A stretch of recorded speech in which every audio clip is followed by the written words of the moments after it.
Good evening, everybody. It's great to see you. Thanks for being here. Governors, welcome. Chuck Stokes, it's a little bit of old home week for you and I to catch up again since the days of the past and all the interviews and all the cornering and the tough questions you threw at me. But today we're talking about not tough questions perhaps, but in a different light.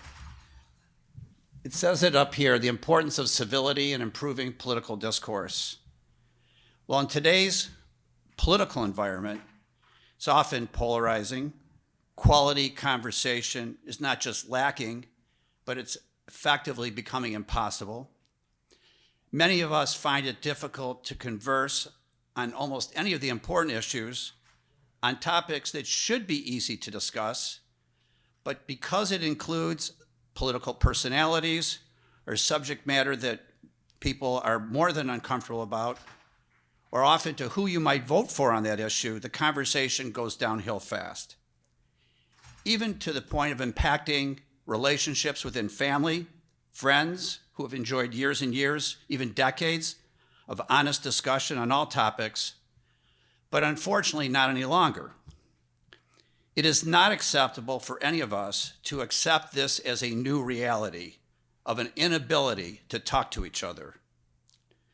This center is here to hopefully set new benchmarks on open dialogue on any reasonable topic without assigning blame or avoiding or running from a solution that through intelligent discussion, thoughtful people should be able to address together.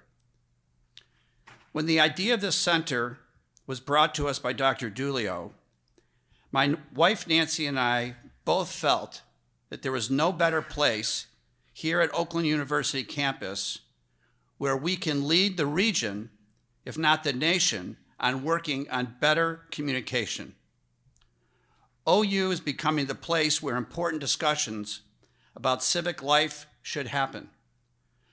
But let's do more than just convene discussion. Let's strive to conduct conversations that are civil, respectful, deliberative, and productive. Our friend Dennis Muchmore has always conducted himself with the highest level of respect for all ideas, for all positions, regardless of how one individually might feel, or frankly, how he might personally feel about the matter, which is why we decided to empower this series to carry his name as he represents the good in political conversation. Let's make this era of positive discourse and create an environment and desire for people to work together to find good solutions. I'm hopeful. I believe it's possible. There's no reason to allow the past to dictate our future. And I know under Dr. Dulio's leadership, this program will strive to find that right balance. As a distinguished professor of Department of Political Science, this idea of the Center for Engagement was his, and it's my honor to ask Dr. Dulio to the stage.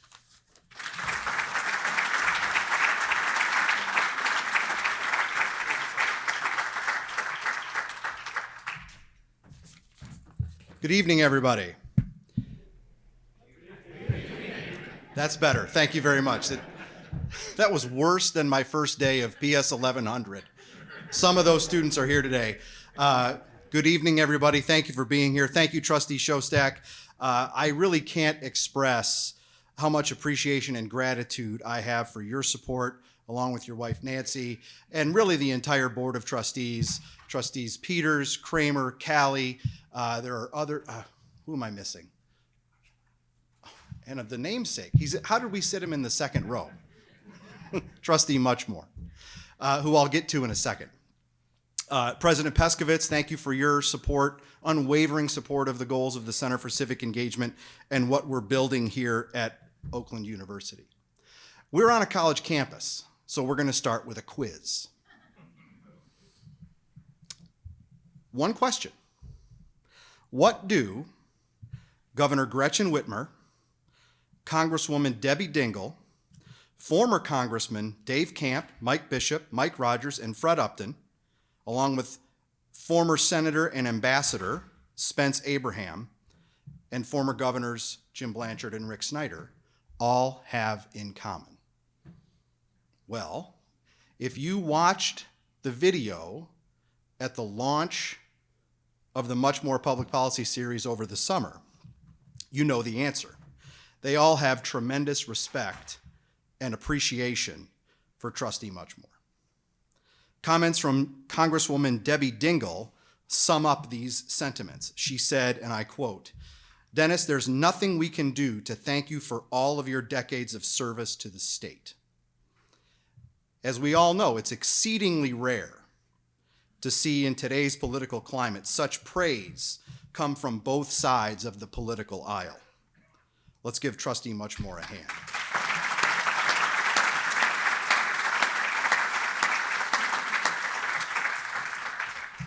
I'm delighted to see such a great crowd for the first event in the Muchmore Public Policy Series. So many folks in the room deserve acknowledgement. Senator Weber, thank you for being here. Former Speaker of the House Tom Leonard is here. Former State Rep Peter Lund is here. I'm probably missing some. County Executive Mark Hackle from the great county of Macomb. Appreciate you being here. As you may know, and Trustee Shostak mentioned it, one of the goals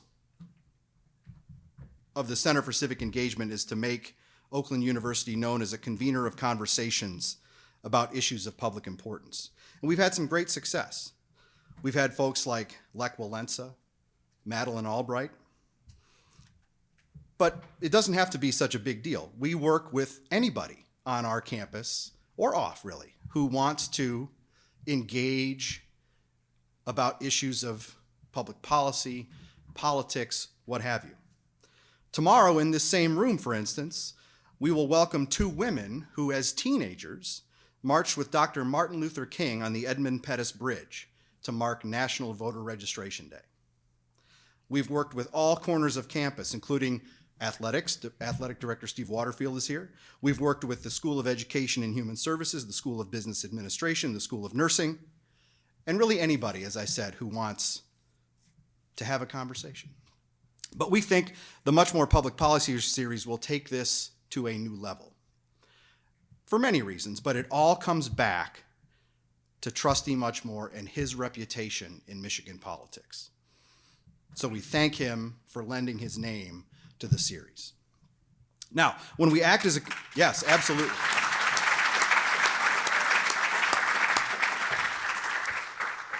When we act as a convener of conversations, we want to have those conversations in the right way, and Trustee Shostak mentioned this. We want them to be civil, we want them to be respectful, etc. One of the first things I did when we launched the center was work with the advisory board to create what we've called the tenets of civic engagement and productive dialogue. Nothing controversial. They're simply reminders about how we want these types of sessions to go. And those tenets are that we want to engage in respectful dialogue, employ honest listening, model civil behavior and tone, support free and open discourse, consider viewpoints other than our own, and find opportunities to agree, not just disagree. And I thought the kickoff to the Muchmore Public Policy Series should reinforce this effort. So when the chance to have two former governors of Michigan come and talk about the need for civility in public life, I jumped at it. You may not agree with everything they say. You may be on the other side of a lot of issues. Even if you are, our hope is that we can have a civil and respectful conversation. To help us do that, we have a tremendous moderator in Chuck Stokes, the editorial and public affairs director from Channel 7 in Detroit. Let's welcome him, as well as Governors Snyder and Blanchard, to the stage.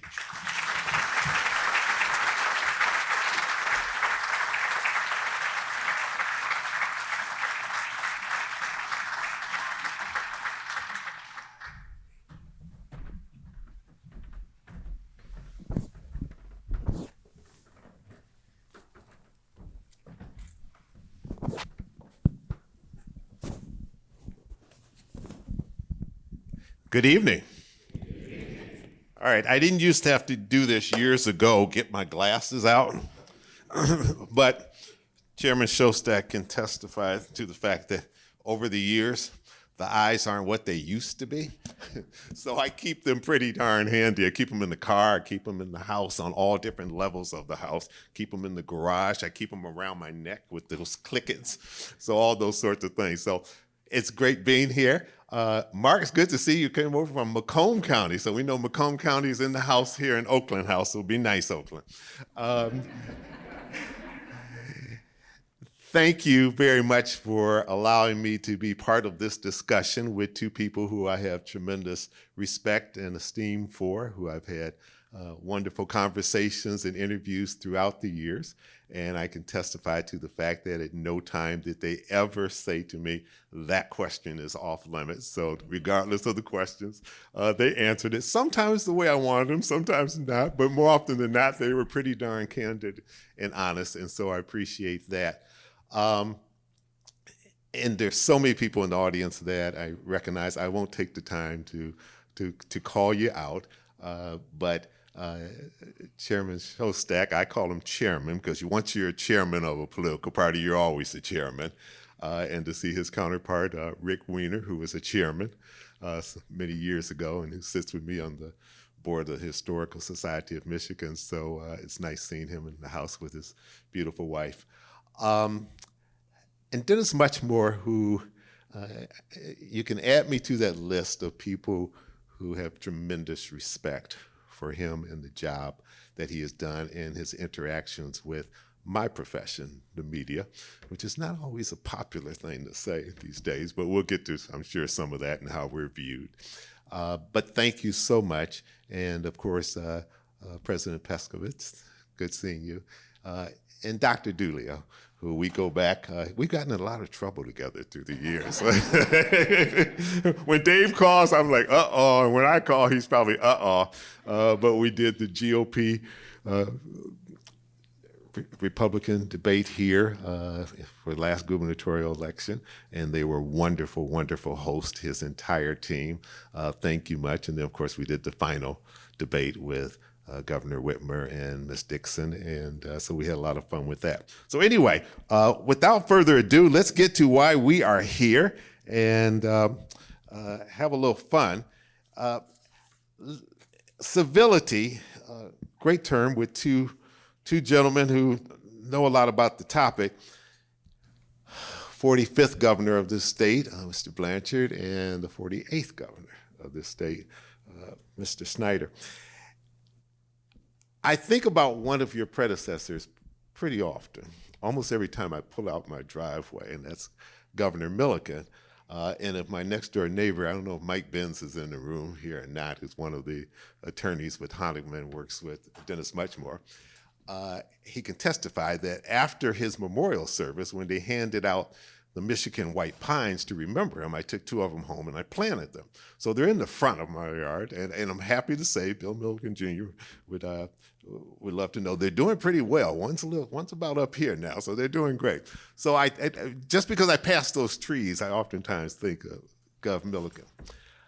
But I remember at a Mackinac policy conference back in probably the 90s, and he delivered a keynote speech on civility. And he received a standing ovation from that crowd.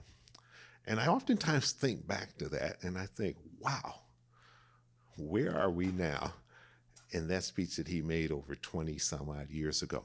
So let me start this with you. I'll start with you, Governor Blanchard, just because you served first. Okay. Your thoughts on where we are in American politics today. I won't say I won't answer that question. Okay. I do see Bill Rustum here, who worked with Governor Milliken for many years. Others of you did, and he gave a magnificent eulogy that day in Traverse City area. Anyway, where are we now? Well, I want to give you a little background. I do appreciate the hospitality, President Peskowitz, and for the trustees, appreciate your hospitality. And Bobby, thank you for your leadership as well. A little background. I grew up handing out leaflets for Adlai Stevenson and G. Menon Williams in 1952.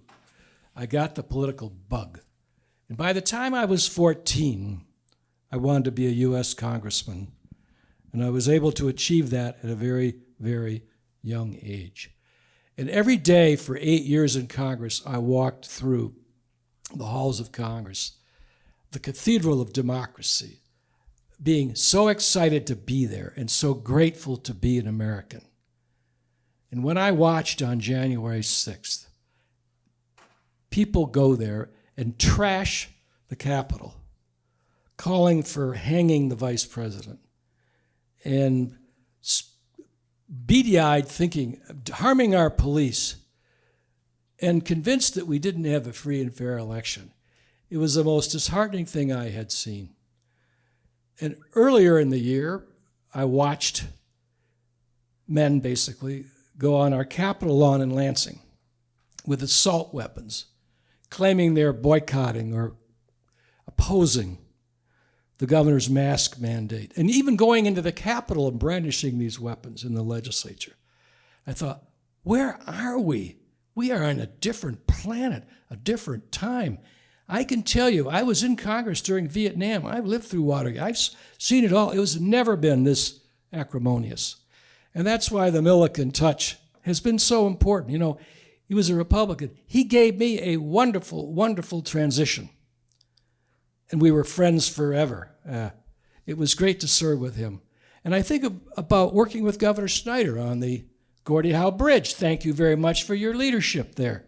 Or what you did with Gretchen Whitmer to expand Medicaid for over 680,000 people in America.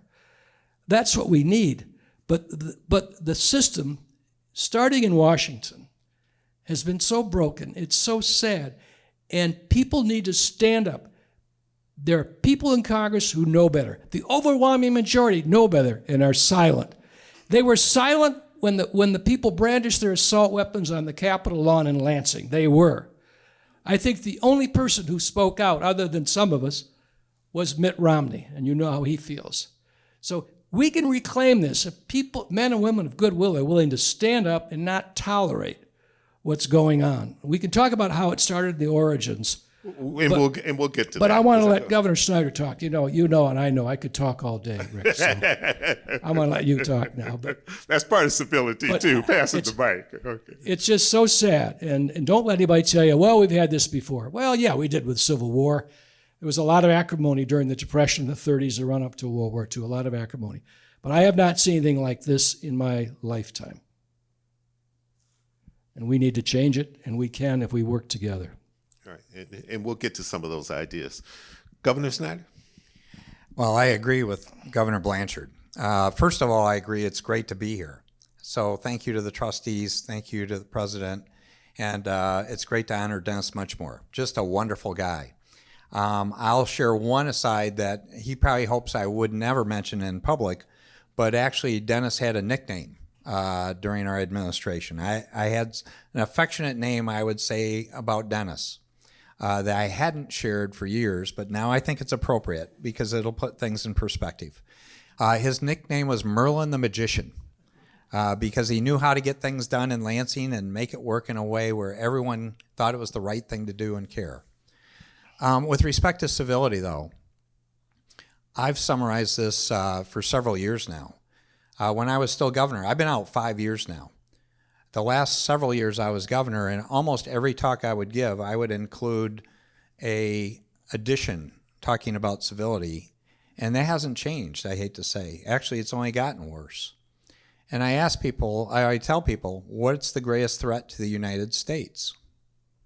The greatest threat to the United States is us. If you just step back and look at it. We're fortunate. We live in the greatest country in the world. It's incredible.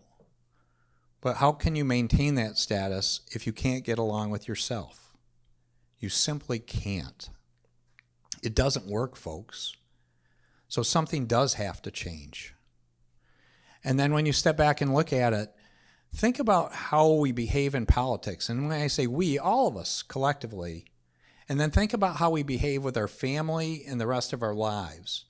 And ask yourself the question, how can we behave like this in this sphere that we'd never accept, we'd never tolerate in our family or with our friends. But somehow it's okay. We need to step back and put things in perspective and look at it in that context.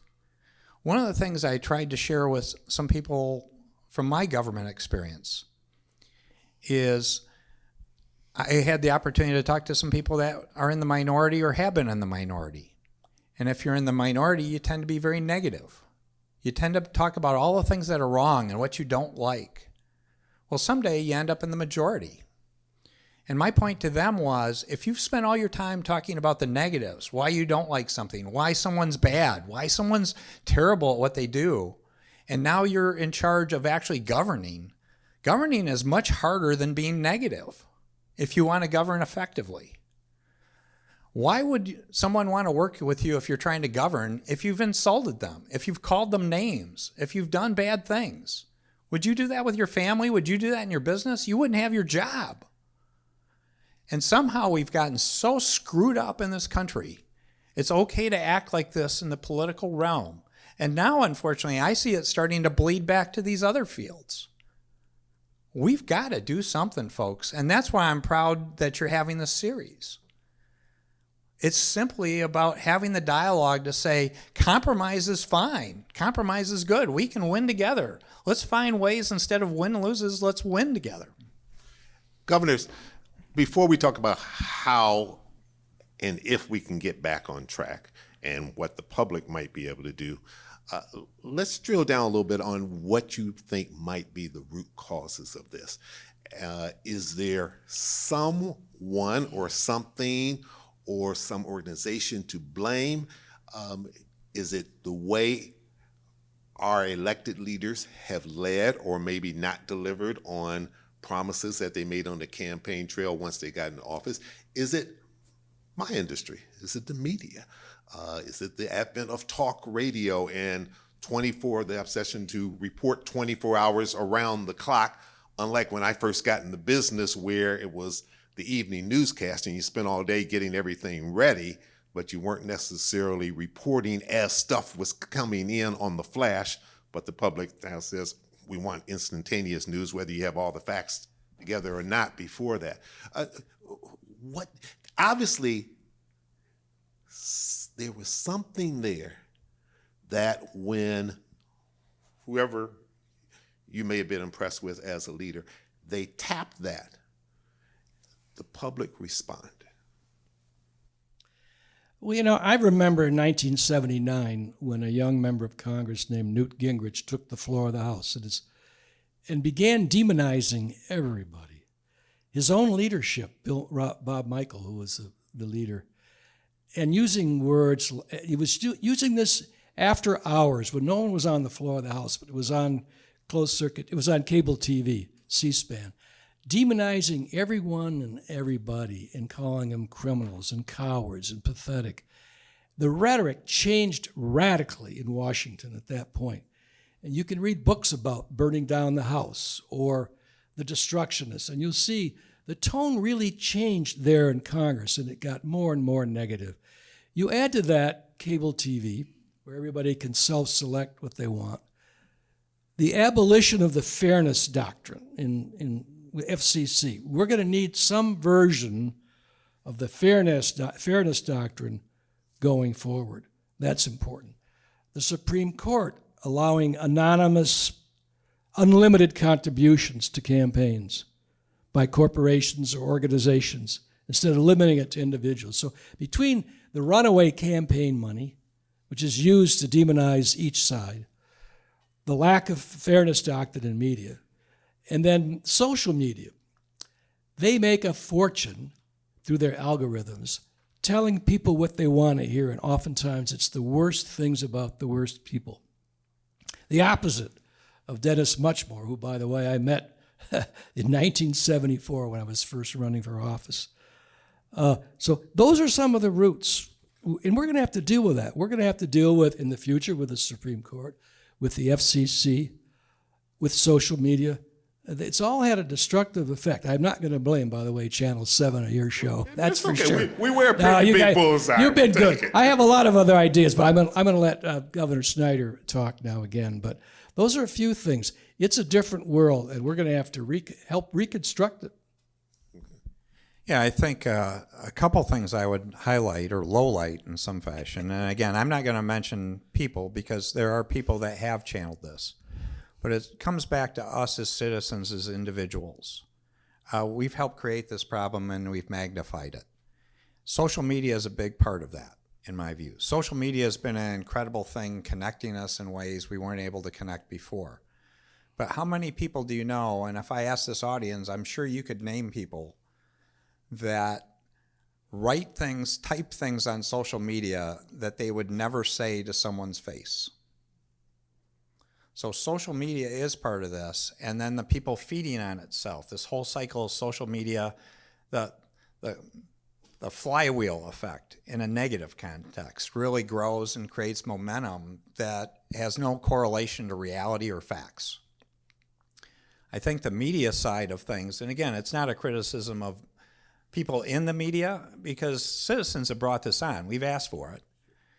And it goes back to as cable, streaming, all this, people now watch media sources that reinforce what they want to hear. I'm an old fan of Walter Cronkite. I grew up with Walter Cronkite. So am I. And I always joke that all three networks had wonderful anchors. And they were all biased and to some degree, but they were within like 4 or 5%, and you never really knew it. So you got the news, and they read the news, and they reported the news in a impartial, relatively impartial fashion. Now people seek out the source that's going to tell them what they want to hear. And the other part that's interesting is even the news sources we have, they're not new, most of them. I'm not speaking of your station, but I'm speaking of much of the cable world.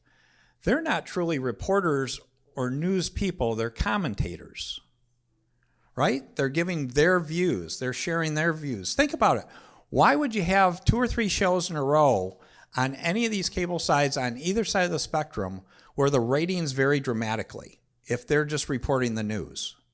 If they're simply reading the news and reporting facts, it should be relatively level the whole time.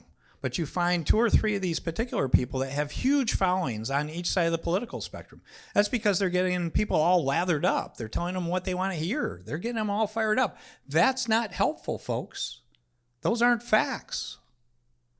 But I come back to us. We have to make those decisions that we're not going to listen to that. We're not going to type that message.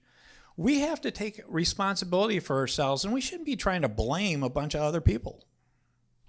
The interesting thing is there's no generally accepted reality.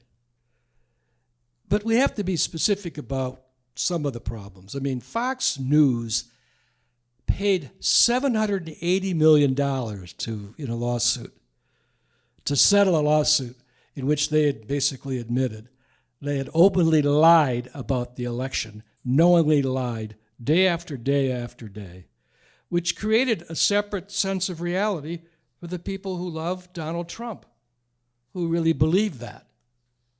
And you have, as you know, and this, again, one thing we can't do is demonize each other. I mean, that is a real problem, and I'm trying not to do that by also telling the truth.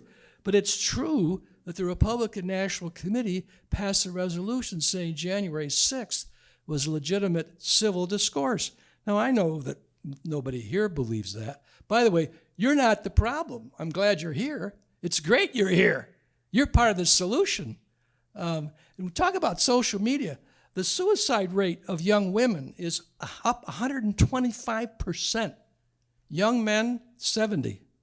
And it wasn't just COVID. It's the awful stuff that gets bounced back and forth, sometimes shaming them on things that are so superficial about their appearance or their hair.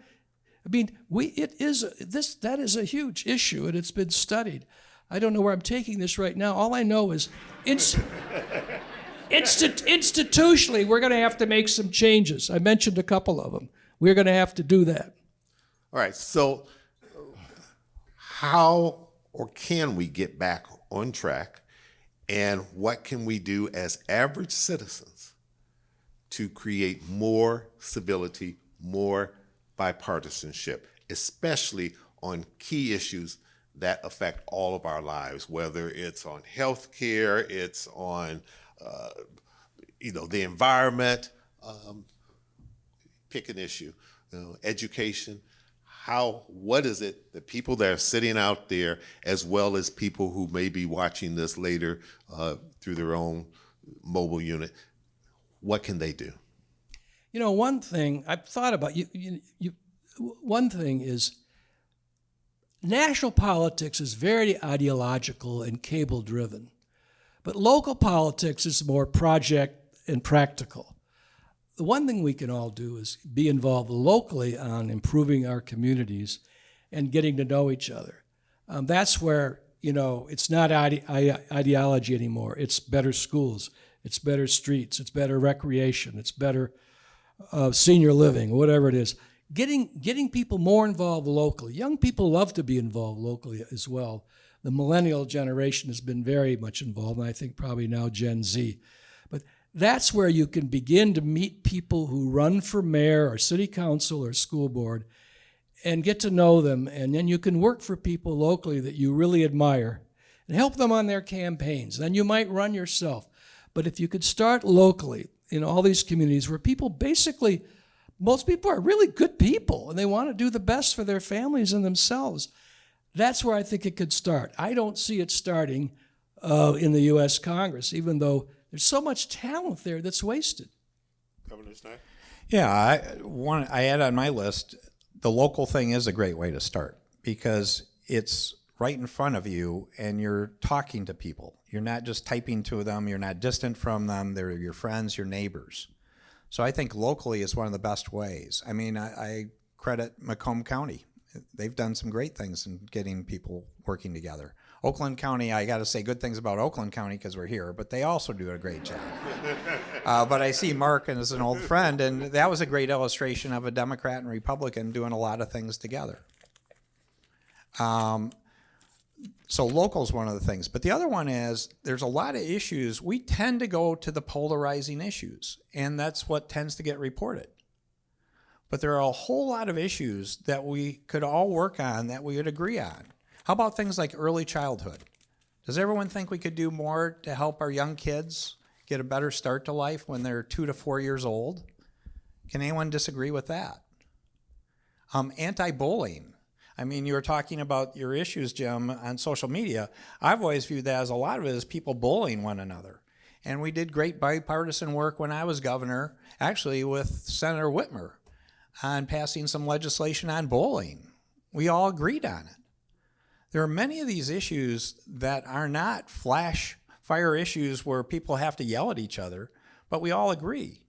Think about big issues we're not even talking about, the demographic change in our nation. Look at what it's done to campuses in terms of changing enrollment. There are other reasons, but demographics is simply one. But it means the role of higher ed is going to change. And we're going to need to find ways to engage seniors more. I'm hoping there's ways to engage us more because I'm joining that group now. So am I now that I'm in that category. Yeah, we need to find ways. But the same thing with lifelong learning. How many times are you going to have to learn during your career? How often have you heard a lot of good dialogue about how we can all collaborate on lifelong learning and stackable certificates?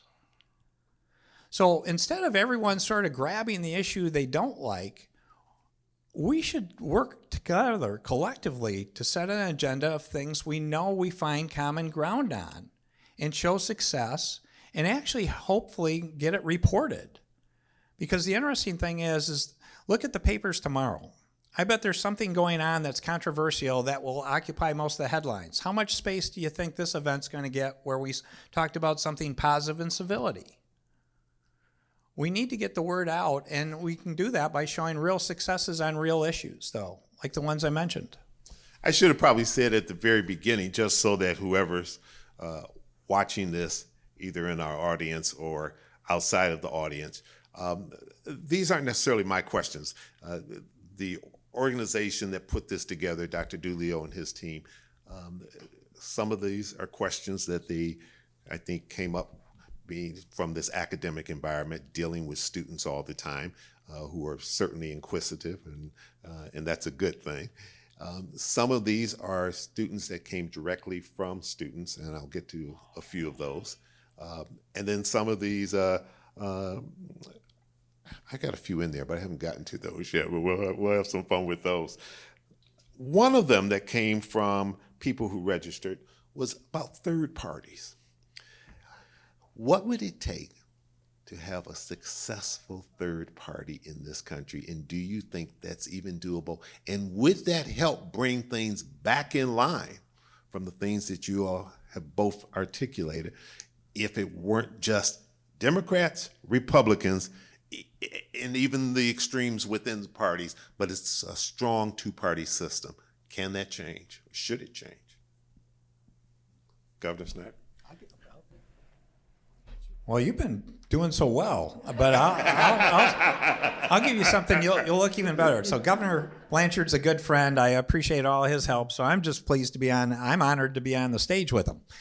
But if you go to the third party thing, what I would tell you there is I think there is an opportunity for a third party to play a significant role as long as they don't run candidates. No, and the reason I say that at the national level, because if you run a candidate, there's game theory that will come into play, and it's not going to make any difference. People won't vote for that person. If you look at the demographics, again, if you look at the facts of where the parties are going, in the old days, it used to be 40, 20% in the middle. Now it's changing fairly dramatically where the middle's 40%. And maybe 30% on each end, and I'm probably underestimating that piece in the middle. So the question becomes at some point, if there's some organization that actually had people, and I'm not saying I'm espousing this, I'm saying it's a math thing. I'm a proud nerd, so I just view this as a logical conclusion that if people could gather enough votes in the middle and then say we're going to go one way or the other based on who was best positioned in the middle, they could make a difference. If they run a candidate, they have very little chance. You don't look like a nerd, you know that. You look like a governor. They're not mutually exclusive, I didn't think. We learned that, didn't we? Yeah. I agree with you on that. I think forming a third party, let's say you say, I'm going to form the American Party, and I want to make sure the issues are relevant and thoughtful, like saving democracy, getting guns under control, for example, climate change. If you form a third party around some issues, you could do a lot, but it takes time, years. You can't just do it election time because you don't like the candidates. All that does, this time it would, no labels, all that will do is probably reelect Donald Trump. And I've seen third party candidates in presidential races. Ross Perot took largely, not entirely, from George H.W. Bush. John Anderson took largely from Jimmy Carter. The list goes on. But I like the idea of a party with meat and people. Maybe someday they would run candidates, but initially would be to have impact on the issues. The thing, I'm a real expert on the Republican Party, right? When Bobby ran it here, it was a viable party, I might add, when you got elected and Bill Milliken got elected. But what's happened is this. You ask the roots of our people who are so conspiracy-driven and have so many grievances and resentments. Part of it is a rapid change in our society. And an awful lot of people have felt left behind and not represented by what they feel is the elite. The elite, by the way, are people like us. That's how they see it. And they don't feel they've been represented or listened to or talked to. And they love to see Mr. Trump telling people off because that makes them feel good. They have that frustration. But what's happened is the country has grown in population and is dramatically more diverse than it ever was, with huge change, incredibly diverse. And the Democratic Party, by the way, is incredibly diverse. Good thing. Republican Party is not. And that is a real problem. We need a viable and somewhat diverse Republican Party, or you're going to have to reinvent a new party. But I think that has a lot to do with the dynamics of what's going on right now in elections and in the view of people who just feel like they're unrepresented. Governor Snyder, that gives you a perfect segue to be able to talk about your views on the Michigan Republican Party and the National Republican Party. I would suggest that it's not necessarily a party that reflects your tenure when you were in office, and it certainly is not one that reflected conversations that I had with Governor Milliken when he was still around. But it is a party that right now the leading candidate is reflective of many people that feel as though that's where they want the Republican Party to go. Some say it's a loud minority. Others say, no, that may be the beginning of what is going to be the future Republican Party. Your thoughts, and is the party on the road to self-destruction? Well, there's a nice question to have thrown at you. Just to give a little feedback, this is a case where we do have diversity and we do have different views. I would respectfully have a little bit different version than Governor Blanchard, and I think there is some diversity in the Republican Party. You're seeing some of the ethnic groups come in that traditionally weren't. The demographics have changed dramatically. Is it what it should be? It's changing. And that is one of the issues, Chuck, because a lot of the Republican Party things in the state and nation are challenging today. And I'm a positive guy, so I'm not going to get into the details of the issues I see, but is it what I'd like to see? No, not necessarily. I think there are a lot of Republicans, and I am a proud Republican, that agree with me. We want to see it move more to the fundamentals of what the party stands for. And again, there are some principles here. We do believe in principles. Limited government. Different ways we can work together. Fiscal responsibility. But it's also about caring about people. And that's quite often, we haven't portrayed that enough to talk about ways we've helped people. One thing I'm really proud of as a Republican was doing Healthy Michigan. We brought health care, and I appreciate the governor mentioning that. $600,000 to start with. 1 million Michiganders have health care that we did in a bipartisan fashion, but we led it as Republicans. So there are good things out there. And so what I would encourage people is there are people that have views that clearly don't meet the civility standard. But let's not let them drive the dialogue. Let's not have them get the outcome because we check out. We don't care. That's what concerns me the most is good Republicans that are sort of disillusioned enough, they're sort of going on the sidelines. That's the scariest answer to me. And I'm actually talking to Republicans again. I'm getting more active again. And I'm talking to them to say, I understand why you're disillusioned, but if you decide not to get involved, is it going to get better? The only way it gets better is if you get involved again. You're willing to stand up and do something. And I think it's not going to happen overnight. I appreciate the governor's comment about the third parties, but it's going to be a rebuilding process of people finding common ground again. And I hope it's in the context of saying it's not about Republicans versus Democrats. Let's be Americans first. Mm-hmm. And then have principles that we do feel strongly about, but find these common ground issues like bullying, like demographics, that all these things we can work on, and let's get some wins underneath our belt. I should agree with you on that during my time as governor, and actually in Congress, my major projects had Republican support. I had to raise taxes temporarily. We had a difficult recovery. But when my proposal went on the ballot, both Governors Milliken and Governor Romney supported us. It meant a lot to me. To get the program through, a guy named Harry DeMasso, Republican senator, made the difference. To get my Michigan Education Trust through, Republican State Senator Bill Cederberg played a key role. So I'm very grateful. I never introduced a bill in Congress that was important without a Republican co-sponsor. And yes, at one point I actually got 70% of the vote for governor in Michigan. Those days are gone now. But I do have one more idea for a Republican Party, since we do need a healthy party. And I know a lot of Republicans are unhappy with the party apparatus, but they're not Democrats. They believe in less government, less regulation. They believe in civil rights and a strong national defense. and they just wish the Democrats would be more pro-business. I know a lot of them, and I don't know what they're going to do. They'll probably vote for Biden. But here's the thing that's I want to leave with you. When the Democrats have a primary, the votes go to in delegates proportionately. So if Biden gets 50%, Bernie Sanders gets 25, and somebody else, their delegates are proportion.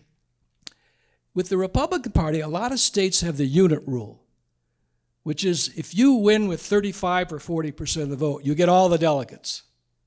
There's a lot of that. I think something structurally should be done so that if that were the case, by the way, Donald Trump would not be the sure thing, because a lot of candidates would get delegates. He wouldn't get over 50%. He won't get over 50% in any of those primaries, I don't think. But under the rules in a lot of those states like Florida and Ohio and New Jersey, he gets all the delegates. So I don't think the Republican Party is set up to reflect the real will of Republican voters. And there's a lot of good candidates. I watched that debate.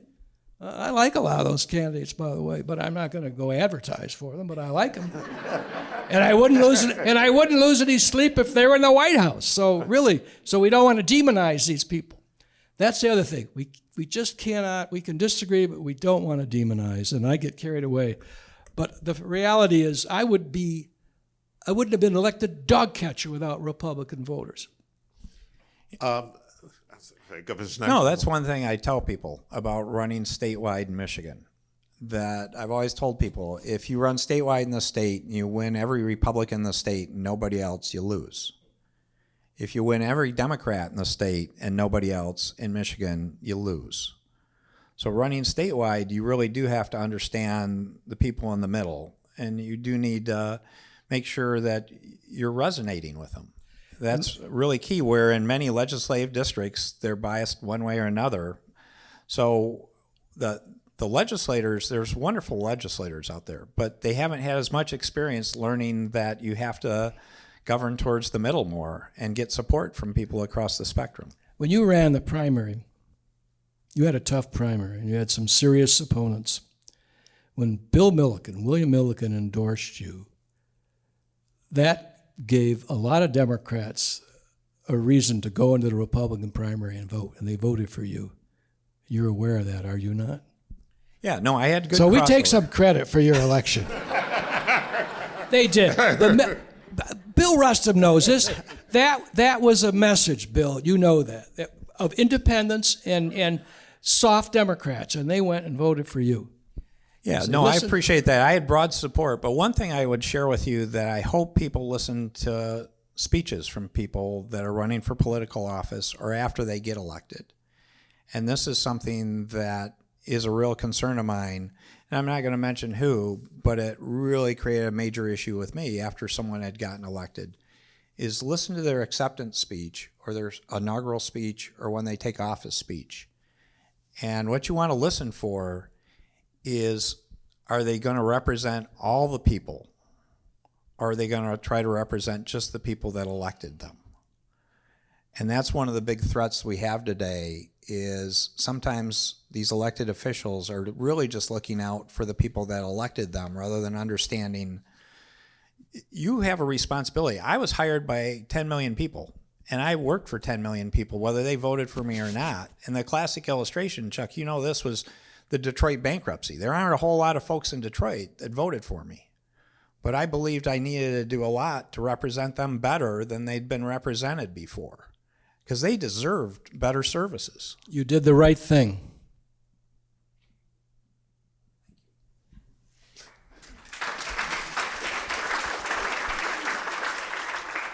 Let me ask a question along that line before, just to follow that thread for a second. And then I want to get to two student questions that are not along this line. And I think it's real important that we're on a college campus to be able to get those in. And I'm not going to let you guys get out of here without talking a little bit about what we see with the auto negotiations right now. And if you're having some thoughts about that. One of the questions that came up was, how can we foster a better relationship between the executive branch and our legislative branches? And you just touched on, Governor Snyder, Detroit and the bankruptcy. And that was clearly one of the most controversial decisions that you had to make as governor. You had a city that was deep in debt. Governor Blanchard, when you came into office, Governor Milliken handed it off to you. You had a state that was in deep debt, and you had to put together a blue ribbon panel to try to figure out how do we get out of this.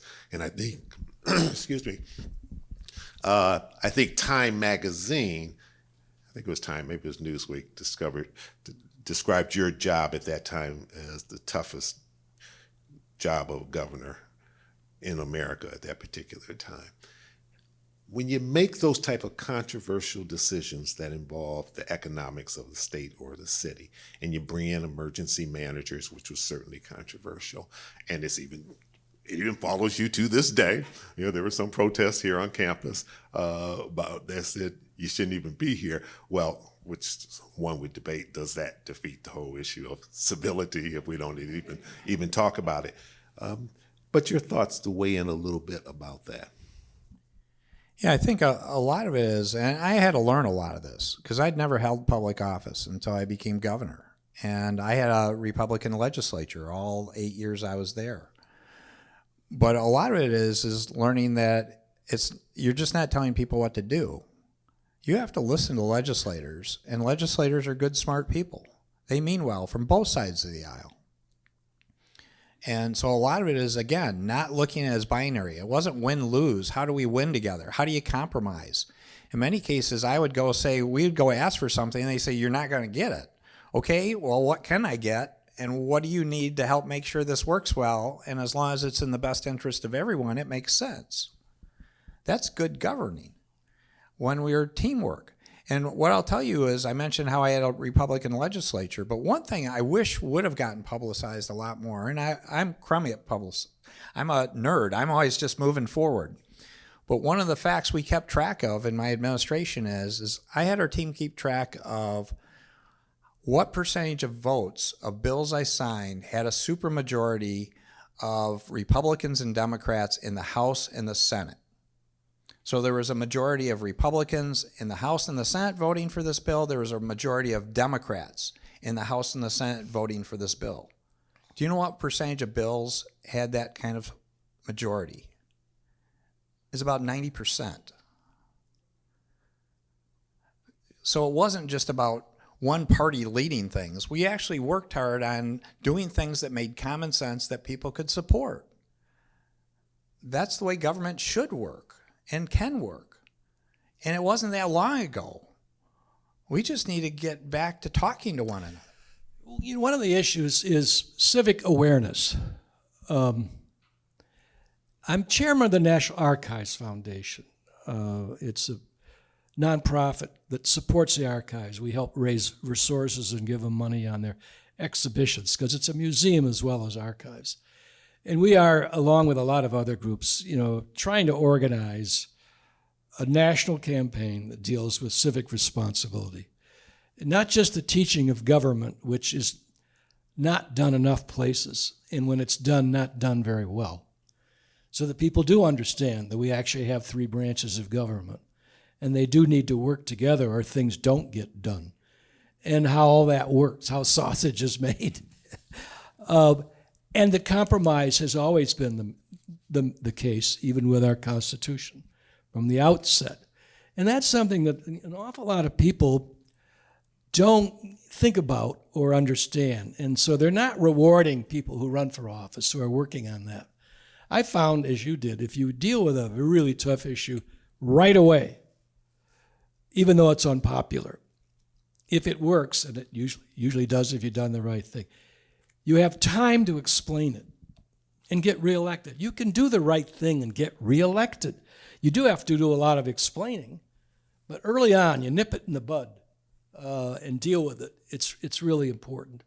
I found that in everything I did, from the Chrysler rescue in Washington to Michigan's financial rescue, because I had time to explain. Would have been tough with a 2-year term, tough. Governor Blanchard, you mentioned it in your opening comments, so I'll give Governor Snyder a chance to talk about it. Sorry about having my mic down. One of the students wanted to know, what was it that made you pursue a career in politics? And I assume this might be someone, a young student, thinking about whether or not they should get into the field of politics. Yeah, I had an interest from the time I was a teenager about doing public service, not necessarily running for governor. So I actually built a career plan. That's the nerd part. So I wanted to have 3 careers in my life. The first career was to be in the private sector because that's where most people live, work, and I thought it was important to appreciate that. And I also hoped to do well enough financially where I could afford to go do public service and just give back. So I spent the first 20 some years of my life, my first 3 careers were in the private sector. What really triggered the governor thing was date night in 2009 with my wife, Sue. We're out on date night. We're talking, and this is 2009. Remember, we were essentially in a depression in this state relative to the rest of the nation. And the discussion turned to our kids. It's very personal. About our kids were most likely going to have to leave Michigan because there wasn't a future for them. And I said to Sue, I said, there are some good people running, but they're political people. They have a political background. They want to fix Michigan. I said, fixing Michigan when you're 50 out of 50 isn't good enough. I said, who wants to aspire to be 47? We have to reinvent our state. We have to do something. And she looked at me and she said, we should talk about you running for governor.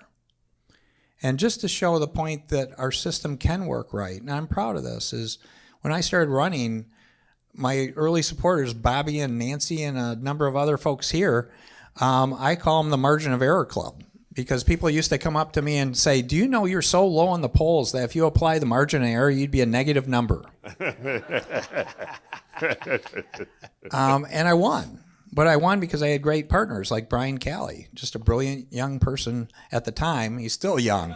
The youngest guy in the room. He's always going to be brilliant. When I picked him, I still believe he should be governor of Michigan someday. Probably will be. You know, I'm used to, I've been in this, actually the opened up banquet room many times over the years. And the first time I was here, I was the youngest person in the room. I am now, ladies and gentlemen, the oldest person in this room. I'm serious. And I mentioned as a kid, I dreamed of a career in Congress at 14. But before that, shortly before that, I thought I was a really good athlete. But my coach didn't think so. I thought I was gonna be the next Al Kaline. And by the way, I got to know Al Kaline, God rest his soul, and all of them, Sparky Anderson, all of them. Fortunately, I had a coach that said, you know, Jamie, that was my nickname, you should run for student council president. It'll change your life. Everybody likes you. You seem to know them. You're active. That really stunned me. And I went home and told my mother. She says, I've been telling you forever, you got to run. You'll win. But it's mother telling you that. You know, that's one thing. But for the coach, and it did change my life. If somebody told me I would be elected to Congress at a young age and serve as governor and then ambassador, I would have taken any one of those and called myself a successful person.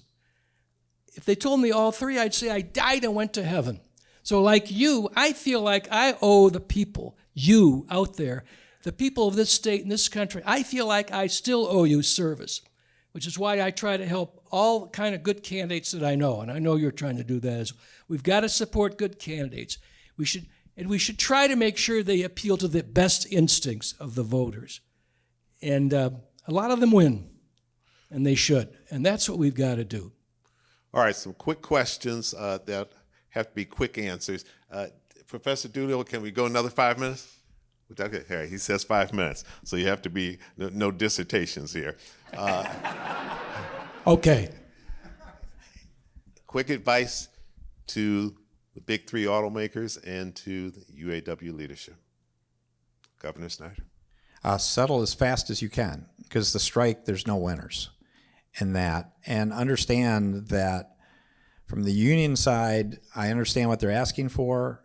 I understand their arguments. They're doing a good job of making some persuasive arguments. At the same time, Not everyone's unionized in this country, and if you want to compete and you want to have a successful business, you can't do all those things and compete against all the non-unionized players in this country. So there needs to be compromise. Governor Well, Blanchard. there'll have to be a settlement. Yeah. When the Obama-Biden administration did the administrative bankruptcy of Chrysler and General Motors, I got put on the Chrysler board by the United Auto Workers.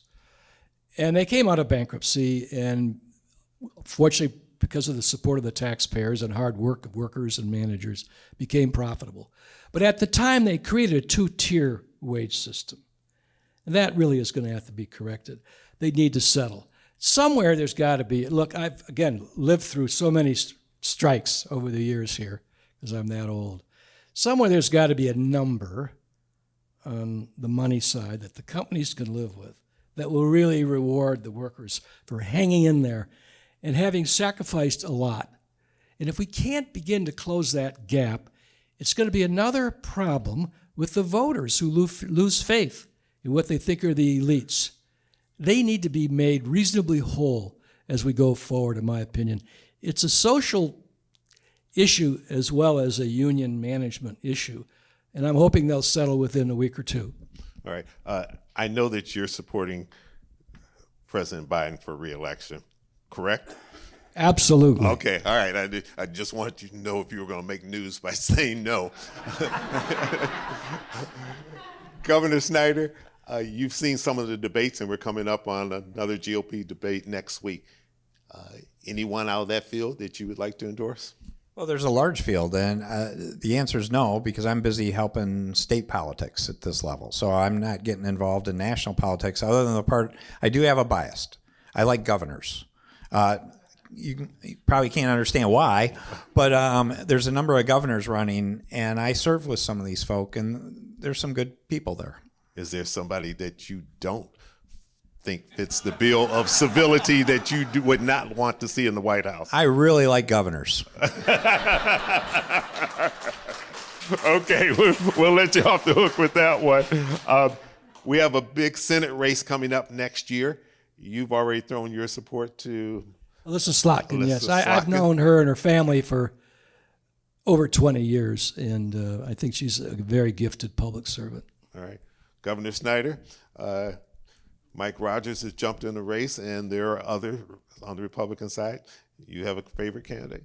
Not at this point. Mike's an old friend. Actually, I've known Mike since he was a state senator, so I think highly of Mike. But again, I'm focused on the Michigan House, and we could see other people entering the race, but I'm convinced we should have a good candidate coming out from the Republican side for Senate. It's going to be a real race. Okay. Is President Biden, President Trump, Congresswoman Nancy Pelosi, Senator Mitch McConnell, are they too old for the jobs they're seeking, or are we doing age discrimination in America?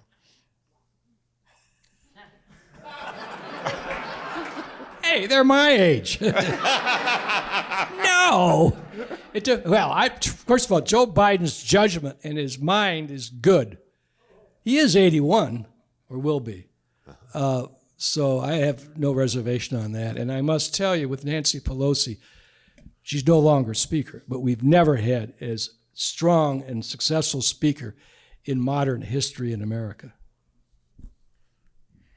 Yeah, I don't think we should discriminate based on age, and we need to be really careful when we make comments about testing people and everything like that.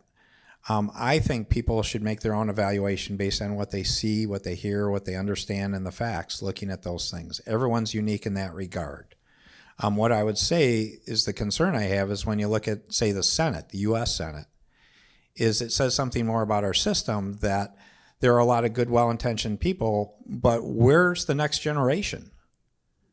That's the question I have, is we need to get them more interested in being active about running our country. So every time I talk to people now of my contemporaries about helping do something in a political campaign environment, I ask them to bring along somebody from the next generation.